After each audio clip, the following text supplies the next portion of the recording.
Bienvenidos a nuestro podcast de Formación Católica. Hoy nos adentramos en un tema absolutamente central para la vida cristiana, algo que nos toca a todos muy de cerca, nuestra relación con el dinero, con los bienes materiales. Vamos a explorar esa llamada constante al desprendimiento y por qué la limosna es tan fundamental. Efectivamente es un tema crucial porque, toca el corazón de nuestras elecciones diarias. Jesús fue tremendamente claro al respecto, ¿no? Nadie puede servir a dos señores, porque despreciará a uno y amará al otro. O al contrario, se dedicará al primero y no hará caso del segundo. No podéis servir a Dios y al dinero. Esta disyuntiva, servir a Dios o al dinero, pues marca toda la vida espiritual. Hoy podemos charlar un poco sobre qué significa realmente elegir a Dios en este terreno tan concreto. Y es que es innegable, ¿verdad? Da hasta mirar un poco alrededor, que el dinero, o más bien diría yo el apego desordenado a él, está detrás de muchísimos males en nuestro mundo. Vemos conflictos, injusticias sociales tremendas, rupturas familiares muy dolorosas, enemistades. Sí. A veces parece que el dinero se ha convertido en el verdadero Dios de nuestra época, ¿no? Totalmente. Detrás de guerras, de explotación laboral, mafias, drogas, estafas. La raíz muchas veces es esa codicia, ese afán desmedido. Así es. Por eso, la enseñanza de la Iglesia, siguiendo a Jesús, claro, nos recuerda constantemente que el desprendimiento de las riquezas es una condición necesaria para poder entrar en el reino de los cielos. No es una opción, secundaria, es algo esencial. El mismo Jesús nos marca el camino con una claridad meridiana, casi desconcertante, diría yo. Vended vuestros bienes y dad limosna. Haceos bolsas que no se estropeen y un tesoro inagotable en el cielo, a donde no se acercan los ladrones ni roe la polilla. Es una invitación radical, a poner nuestra seguridad en otro lugar. Ese desprecio al poder del dinero que, puede sonar un poco fuerte así de primeras. Sí, puede sonar fuerte. En realidad nace de algo muy positivo, una confianza profunda en la providencia divina. Es cultivar la certeza de que Dios, nuestro Padre, nos dará lo que realmente necesitamos. Exacto. Que no siempre coincide, claro está, con lo que deseamos o creemos necesitar según los criterios del mundo, ¿verdad? Efectivamente. Jesús insiste mucho en esto. Por eso os digo, no estéis agobiados por vuestra vida pensando que vais a comer, ni por vuestro cuerpo pensando con qué os vais a vestir. ¿No vale más la vida que el alimento y el cuerpo que el vestido? Buscad sobre todo el reino de Dios y su justicia, y todo esto se os dará por añadidura. Es un cambio de prioridades total. Exacto, porque la clave es que Dios ya conoce nuestras necesidades reales. Jesús lo dice explícitamente. Ya sabe vuestro Padre Celestial que tenéis necesidad de todo eso. Por eso cuando pasamos por momentos de necesidad, de dificultad económica, lo que debemos hacer es pedir con fe, con confianza de hijos. Hay una oración preciosa llena de sabiduría en el libro de los Proverbios que lo expresa de maravilla. Aleja de mí falsedad y mentira, no me des riqueza ni pobreza, concédeme mi ración de pan. ¡Qué bonito! No sea que me sacie y reniegue de ti, diciendo, ¿quién es el Señor? No sea que robe por necesidad y ofenda el nombre de mi Dios. Fíjate qué equilibrio pide. Ni la indigencia, que puede llevar a la desesperación, ni la riqueza que puede llevar a la autosuficiencia y al olvido de Dios. Claro. Ambas pueden ser peligrosas si permiten que el corazón se apegue al dinero y lo convierta en un ídolo. Claro, si Dios nos concede medios materiales, no es para acumularlos egoístamente, sino para ganarnos el pan honestamente y para ayudar a otros que lo necesitan más. Al final volvemos a esa lección inicial que planteaba Jesús. ¿Dios o el dinero? Y creo que es bueno hacerse preguntas honestas, ¿sabes? ¿Es el dinero fuente de discusiones o tensiones en mi vida, en mi familia? ¿Me cuesta ser generosa? ¿Me duele desprenderme incluso de lo que objetivamente me sobra? Vivo agobiada por el futuro económico, por los gastos, más allá de una prudencia razonable. Tengo una tendencia a acumular cosas sin medida. Si respondemos afirmativamente a alguna de estas preguntas, pues el Evangelio nos propone una solución clara. Desprendernos, elegir solo a Dios como nuestro Señor. Y el camino concreto, la herramienta privilegiada para ejercitar ese desprendimiento, es la práctica de la limosna. Exactamente. Porque como también nos recuerda Jesús de forma muy gráfica, donde está tu tesoro, allí estará tu corazón. Hablemos entonces más a fondo de la limosna, porque es fundamental entenderla bien, ¿eh? No se trata simplemente de dar unas monedas o algo de lo que nos sobra, casi como para quitarnos un peso de encima O para tranquilizar la conciencia. Eso es, o para tranquilizar la conciencia. La limosna cristiana es mucho más profunda. Es un acto fundamental de caridad y también de justicia, que debe nacer de una compasión sincera hacia el que sufre y sobre todo del amor a Dios. Es la expresión concreta de la caridad fraterna. Esa virtud teologal por la que amamos a Dios sobre todas las cosas y al prójimo precisamente por amor a Dios. Y esto, claro, pues no es automático, ¿eh? Requiere una conversión interior, un cambio de mirada y de corazón. Es muy revelador que la propia palabra limosna venga del término griego elemosiné, que significa misericordia, compasión. Misericordia, sí. San Agustín tenía una frase genial sobre esto. Decía algo así como que si extendemos la mano para dar, pero no hay misericordia en el corazón, bueno, pues no hemos hecho nada realmente valioso a los ojos de Dios. En cambio, si hay misericordia en el corazón, aunque no tengamos nada material que dar con la mano en ese momento, Dios acepta esa limosna interior. Lo esencial es la actitud del corazón. Qué importante es eso que dices.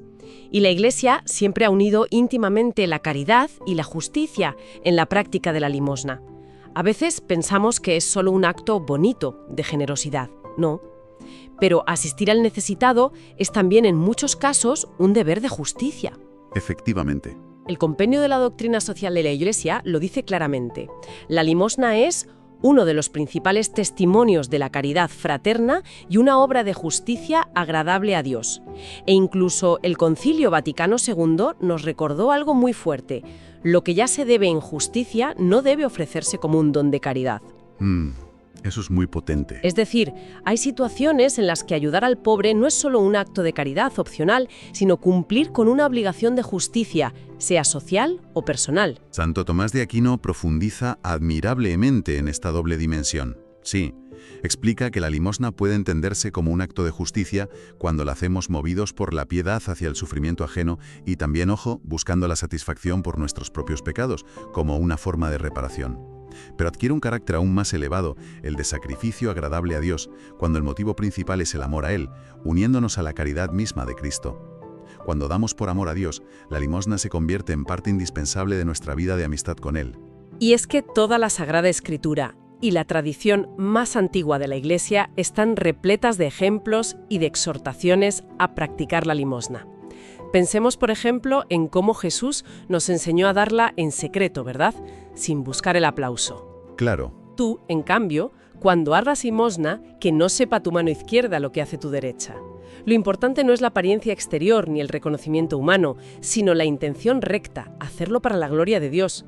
Y esto implica también algo muy concreto: detenerse, mirar a la persona que pide ayuda, no tratarla como un objeto molesto o un número anónimo. Eso es fundamental. Sino reconocer su dignidad. Y tenemos ese ejemplo tan conmovedor y tan potente de la viuda pobre en el templo, que recoge el Evangelio de Lucas, mientras los ricos echaban grandes cantidades, de lo que les sobraba, claro. De lo que les sobraba, sí. Ella, que era pobrísima, echó apenas 2 moneditas, pero Jesús dice que era todo lo que tenía para vivir. Él la alaba no por la cantidad, sino por la totalidad de su entrega. Su don, aunque mínimo en apariencia, era máximo en amor y desprendimiento. Impresionante. Es un símbolo fortísimo, ¿verdad? De la entrega total que nos recuerda la entrega de Cristo mismo, que se hizo pobre para enriquecernos con su gracia. Por eso, la limosna, junto con la oración y el ayuno, es uno de los pilares de la Cuaresma y de toda la vida cristiana, porque nos ayuda concretamente a liberarnos del apego desordenado a los bienes de este mundo. Entonces, si juntamos todo esto, pues queda bastante claro que la verdadera limosna cristiana va mucho más allá de dar simplemente los céntimos que sobran del café al encontrarnos con alguien que pide en la calle, o de domiciliar una pequeña cuota mensual a alguna ONG para tranquilizar nuestra conciencia. Ojo, que esas cosas no están mal, al contrario, son gestos buenos y, vamos, mucho mejor eso que la indiferencia total. Desde luego. Pero la limosna que realmente nos transforma como cristianos, la que nos acerca a Dios y nos hace crecer en caridad, implica un paso más. No se hace solo de lo que sobra, ni por pura obligación o costumbre, ni para callar la conciencia, ni de cualquier manera. Exacto. La tradición cristiana, basándose en la escritura y la experiencia de los santos, nos da unas pautas muy claras sobre cómo debe ser esa limosna para que sea verdaderamente un acto de virtud agradable a Dios.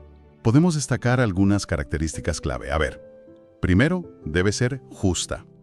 ¿Qué significa esto? Pues que debe hacerse con bienes que poseemos legítimamente. Antes de dar limosna, debemos haber cumplido con nuestras obligaciones de justicia, pagar las deudas, atender las necesidades básicas de nuestra familia, hijos, cónyuge, padres dependientes si los tenemos. Claro, lo primero es lo primero. Eso es. San Juan Bautista lo decía a los que le preguntaban: el que tenga 2 túnicas, que comparta con el que no tiene, y el que tenga comida, haga lo mismo. Se da de lo que se tiene legítimamente disponible tras cumplir con la justicia. Segundo, ha de ser prudente. Esto requiere discernimiento. Hay que intentar ver en la medida de lo posible y sin caer en prejuicios fáciles quién necesita realmente la ayuda. Que no siempre es fácil. No, no lo es. ¿Y cuál es la mejor manera de dársela para que sea verdaderamente eficaz y no fomente la dependencia o el vicio? Pero mucho cuidado aquí, que la prudencia no se convierta en una excusa para la tacañería o la sospecha sistemática hacia el pobre. Buen punto. La familia de la fe, y San Ignacio de Loyola nos daba aquella regla de oro tan sabia: ser más pronto a salvar la proposición del prójimo que a condenarla. Aplicado aquí, es mejor presumir la necesidad que la mala intención, sin ser ingenuos, claro. Claro, encontrar el equilibrio. Eso es. Tercero, la limosna debe ser pronta. La necesidad a menudo no puede esperar. El refrán popular dice: no dejes para mañana lo que puedas hacer hoy, y aplica perfectamente. Jesús mismo nos enseña esa prontitud y disponibilidad. A quien te pide, dale, y al que te pida prestado, no lo rehuyas. Hay que vencer la pereza o la tentación de posponer la ayuda. Cuarto, debe ser libre. Tiene que nacer del corazón, con alegría, como un acto de amor, no sentirse como una carga pesada o una obligación impuesta desde fuera. Siempre recordando esa disyuntiva radical que mencionábamos al principio: no podéis servir a Dios y al dinero. La limosna es, en el fondo, un acto de soberanía y libertad frente al ídolo del dinero. Qué liberador suena eso. Lo es. Quinto, secreta. Como ya hemos comentado que enseñó Jesús, que no sepa tu mano izquierda lo que hace tu derecha. El único espectador que realmente importa es Dios.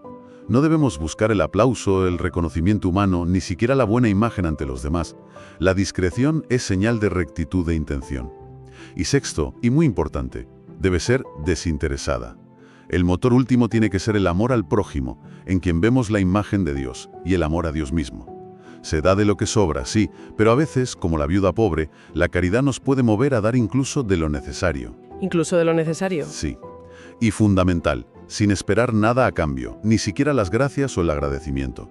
Jesús lo preguntaba retóricamente: ¿y si prestáis a aquellos de los que esperáis cobrar, qué mérito tenéis? La verdadera limosna da y, en cierto sentido, olvida lo que ha dado, y a quien se lo ha dado, confiando en la recompensa del Padre Celestial. Y hay un punto que has mencionado de pasada, pero que me parece fundamental recalcar, porque a veces se nos olvida, ¿verdad? Dime.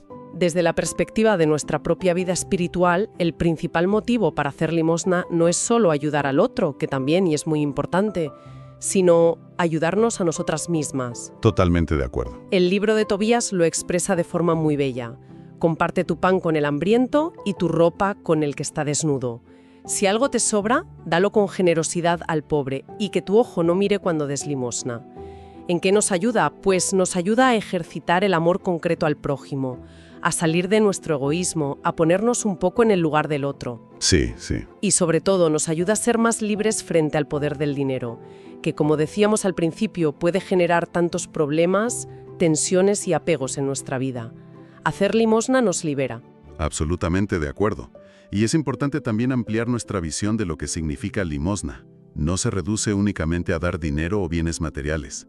La riquísima tradición de la Iglesia nos habla de las obras de misericordia, distinguiendo entre las corporales y las espirituales, que atienden a las diversas necesidades del ser humano, que es cuerpo y alma.